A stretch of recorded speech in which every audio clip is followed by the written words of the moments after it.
Hello friends, अब welcome you to my channel SS foundation. तो आज हम क्लास 10th फिजिक्स का थर्ड चैप्टर जिसका नाम सोर्सेस ऑफ एनर्जी वो आज हम पढ़ेंगे। अगर आपने मेरा पहला चैप्टर और दूसरा चैप्टर का वीडियो नहीं देखा है तो वीडियोस मेरे चैनल पे हैं, आप जाकर वहाँ से देख सकते हैं। अगर आप मेरे चैनल पे नए आए हैं तो पहले चैनल को सब्सक्राइब कर दीजिए और बेल आइकन को प्रेस कर दीजिए कि जब भी मैं नया वीडियो डालूँ तो आपको नोटिफिकेशन मिल जाए। सो चलिए इसको हम लोग शुरू करते हैं। तो सोर्सेस ऑफ एनर्जी होता क्या है? Sources of energy is that which is capable of providing enough useful energy at A steady rate over a long period of time. Sources of energy ऐसा एनर्जी है जिससे हम लोग क्या कर सकते हैं कि स्टेडी रेट से हम लोग लंबे समय तक उससे एनर्जी प्राप्त कर सकते हैं। उसी को हम लोग सोर्सेस ऑफ एनर्जी कहते हैं। A good sources of energy should be, एक अच्छा सोर्स ऑफ एनर्जी कैसा होना चाहिए?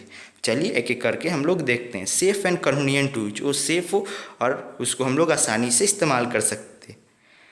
That is, nuclear energy can be used only by highly trained engineer with the help of nuclear power plant। ऐसा नहीं कि जैसे न्यूक्लियर जो एनर्जी है उसका एग्जांपल अगर हम लोग लेते हैं तो उसको केवल हाईली ट्रेंड इंजीनियर है वो भी यूज कर सकते हो। कहाँ पे? न्यूक्लियर पावर प्लांट में। अगर हम लोग को यूज करना हुआ तो हम लोग यूज नहीं कर सकते हैं क्योंकि ये डेंजरस हो सकता है। ठीक है, it cannot be use for our household purpose, ये हमारे हाउस होल्ड पर्पस के लिए यूज नहीं हो सकता है। ईजी टू ट्रांसपोर्ट मतलब ऐसा सोर्स ऑफ एनर्जी होना चाहिए जिसको हम लोग आसानी से ट्रांसपोर्ट कर सकते हैं, जैसे कि एक जगह से दूसरी जगह पर ले जाने में ज़्यादा कठिनाई का सामना ना करना पड़े। That is coal, petroleum, diesel, LPG etcetera.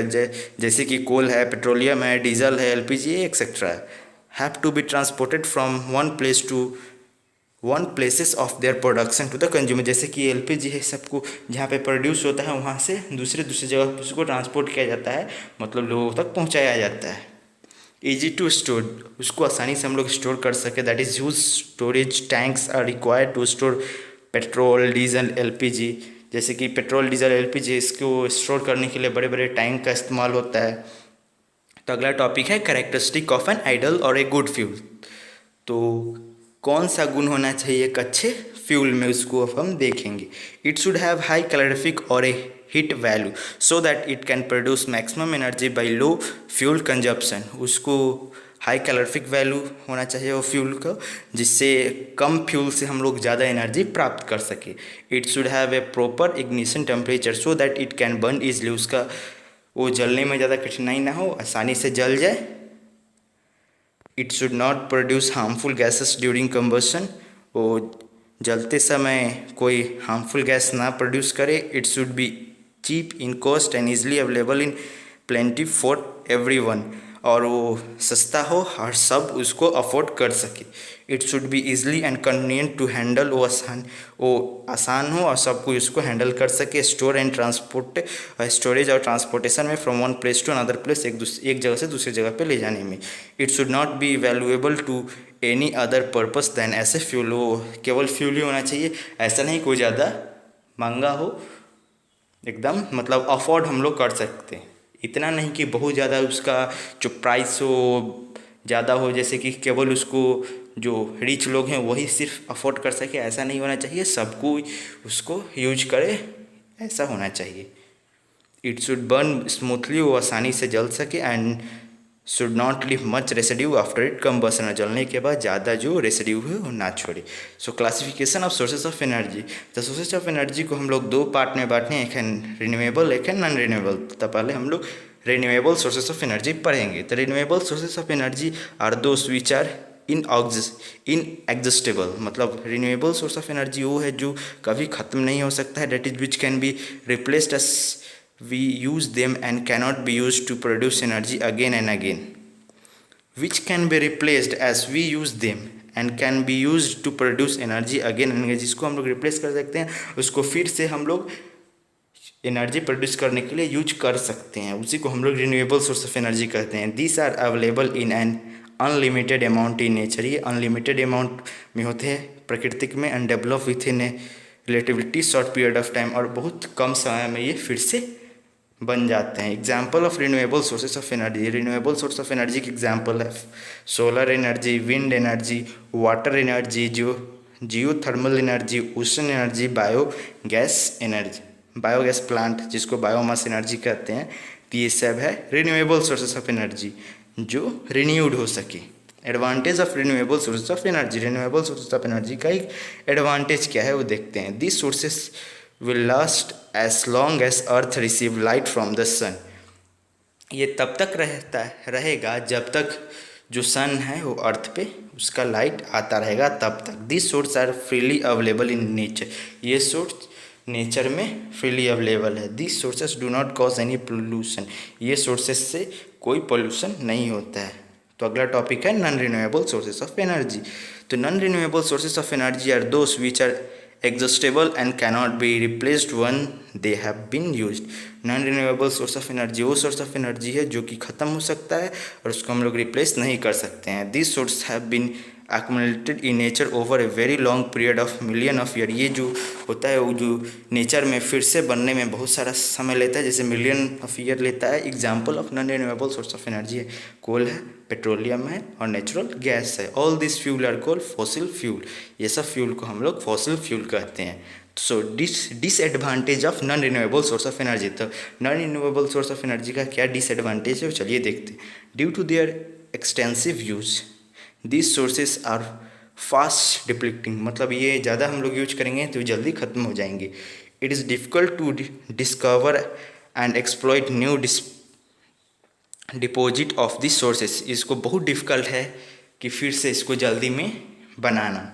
This source are a major cause of environmental pollution, यही सोर्स है जो प्राकृतिक में जो पोल्यूशन होता है उसके मुख्य कारण यही सोर्स है। Sources of energy are also classified as, sources of energy को हम लोग दो प्रकार से और भी बांट सकते हैं, जैसे कि कन्वेंशनल सोर्स ऑफ एनर्जी और non conventional source of energy. तो पहले हम लोग कन्वेंशनल सोर्स ऑफ एनर्जी पढ़ेंगे। So conventional source of energy are those which are use extensively and meet a marked position of our energy requirement।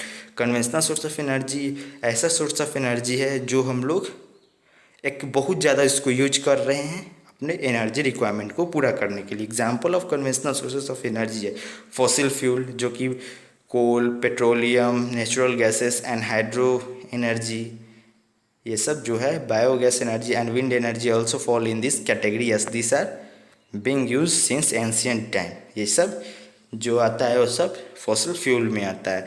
तो हम लोग का जो अगला टॉपिक है वो non conventional source of energy. तो चलिए इसको हम लोग पढ़ते हैं। This non-conventional sources of energy are those which are not used as extensively as conventional ones and meet our energy requirement only on a limited scale।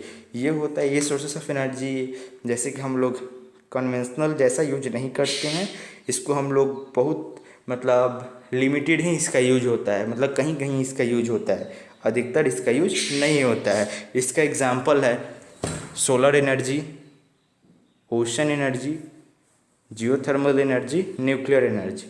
These sources of energy which have been trapped with the aid of advanced in technology to meet our growing energy need are also called the alternative sources of energy। ये source of energy हम लोग advance technology को इस्तेमाल करके इससे हम लोग energy प्राप्त करते हैं कि हम लोग का जो पॉपुलेशन ग्रो कर रहा है उसके लिए उनको एनर्जी की आवश्यकता होती है उसको पूरा करने के लिए। तो अगला टॉपिक है बायोमास। तो चलिए हम लोग बायोमास पढ़ते हैं। Biomass is defined as living matter और it residue and is a renewable sources of energy. Biomass को हम लोग डिफाइन ऐसे कहते हैं कि living matter of it residue, मतलब जो लिविंग मैटर है उसका जो रेसिड्यू होता है, and it is renewable source of energy, जो कि रिन्यूएबल सोर्स ऑफ एनर्जी है। The biomass include all the new plant growth, जो नए पौधे ग्रोथ होते हैं, and agriculture and forest residue, जो एग्रीकल्चर और फॉरेस्ट के जो रेसिड्यू होते हैं वो like bark, sawdust, wood shavings, fruit, animal dropping etcetera, ये सब जो होते हैं ये जो बायोगैस प्लांट के मतलब कह सकते हैं हम लोग, जैसे कि रॉ मटेरियल हम लोग यूज करते हैं कोई भी फैक्ट्री में उसको फिनिश गुड बनाने के लिए, तो वही सब हम लोग इसमें यूज करते हैं एनर्जी प्राप्त करने के लिए। और तीसरा है कार्बन, ये सब वेस्टेज है like Suez, garbage, night soil etcetera. Biodegradable organic afferent from the industry, ये सब हम लोग का जो बायोगैस बायोमास का जो है वो सब इसका जैसे रॉ मटेरियल टाइप हम लोग कर सकते हैं, इसी का हम लोग यूज करके इससे हम लोग एनर्जी प्राप्त करते हैं। तो बायोगैस हम लोग पढ़ते हैं। Biogas is a mixture of gases produced by anaerobic degradation of biomass in the presence of water but in the absence of oxygen. Biogas जो होता है वो एक मिक्सचर होता है बहुत सारे गैस के, जो कि एनारोबिक बैक्टीरिया उसको तोड़ते हैं, जिसके वहाँ पे वाटर का प्रेजेंस होता है लेकिन जो ऑक्सीजन होता है उसके प्रेजेंस नहीं होता है उसमें, ये टूटता है और गैस इसमें प्रोड्यूस होता है। जो मिक्सचर ऑफ गैसेस होते हैं वो प्रोड्यूस होता है। यहाँ इसके जो 2-3 गैस प्रोड्यूस, जो जिसका पहला है मीथेन जो 75% प्रोड्यूस होता है, कार्बन डाइऑक्साइड 25% प्रोड्यूस होता है। यही दो इसका मेन जो गैस है वो प्रोड्यूस होता है। It is a renewable source of energy, एक renewable source of energy on a account of it production, उसके प्रोडक्शन के अकाउंट पर, from the vastly and continuously available organic waste. ये बहुत वास्ट और continuously available organic waste. Composition of biogas. Biogas is mainly composed methane, that is 75%। जैसे कि मैंने बताया था कि जो मीथेन होता है वो 75% इससे प्राप्त होता है, कार्बन डाइऑक्साइड होता है वो 25%, and traces of other gases such as nitrogen and hydrogen, और नाइट्रोजन और हाइड्रोजन ये भी प्रोड्यूस होते हैं लेकिन ये बहुत कम मात्रा में होते हैं। Methane is a high value calorific fuel and burn with blue flame without smoke and leaves no ash। जो मीथेन इससे जो सबसे ज़्यादा जो प्रोड्यूस होता है वो ऐसा गैस है जो बहुत अच्छा से जलता है और उसका ब्लू फ्लेम होता है और कोई भी जलने के बाद स्मोक या ऐश नहीं छोड़ता है। तो बायोगैस प्लांट, ये जो फिगर है वो इम्पोर्टेंट है, एग्ज़ाम में आता है, तो ये अच्छा से आप लोग देख लीजिए। ये जो है वो स्लरी यहाँ से जाता है और यहाँ पे जो डाइजेस्टर टैंक है यहाँ पे एनारोबिक बैक्टीरिया उसको फॉर्मेंट करते हैं और इसका जब प्रेशर बढ़ जाता है तो वहाँ से जो आउटलेट होता है वहाँ पे चला जाता है। वहाँ से हम लोग जो मैन्योर होता है वो निकाल कर फर्टिलाइजर जैसा यूज करते हैं और जो गैस होता है यहाँ से हम लोग गैस आउटलेट से उसको यूज करते हैं। सो एडवांटेज ऑफ बायोगैस। बायोगैस का जो एडवांटेज होता है वो क्या होता है? Biogas plant being quite simple. Biogas plant जो होता है एकदम सिंपल होता है। Can easily be built in rural area, जो कि रूरल एरिया में आसानी से बन सकता है। Biogas is a clean fuel that burns without smoke and leaves no ash. Biogas जो फ्यूल होता है वो बहुत ही ऐसा गैस होता है जो जलता है बिना कोई स्मोक दिए और बिना कोई ऐश एंड रेसिड्यू दिए। The main constituent of biogas is methane. जो मेन जो कंस्टिट्यूएंट है बायोगैस का जिससे सबसे ज़्यादा इससे प्रोड्यूस होता है वो मीथेन होता है, which has a higher calorific value, जिसका कैलोरीफिक वैल्यू बहुत हाई होता है। The spent slurry being rich in nitrogen and phosphorus is good manure. जो स्लरी जो ओवरफ्लो टैंक से जो निकलता है उसको हम लोग वो नाइट्रोजन और फॉस्फोरस उसमें बहुत ज़्यादा होता है, इसके कारण हम लोग उसको फर्टिलाइजर के रूप में अपने फील्ड्स में डालते हैं। इससे अच्छा जो क्रॉप का प्रोडक्शन होता है। बाई यूजिंग बायोगैस को हम लोग यूज करके फायरवुड इज सेव्ड। फायरवुड जो होता है उसको हम लोग बचा सकते हैं। Deforestation is reduce. डिफॉरेस्टेशन होता है वो भी हम लोग रिड्यूस कर सकते हैं। तो इस वीडियो में इतना ही। अगर वीडियो अच्छा लगा हो तो please like, subscribe and comment और अपने दोस्तों के साथ शेयर करना ना भूलें। So thank you for watching, see you again, bye bye.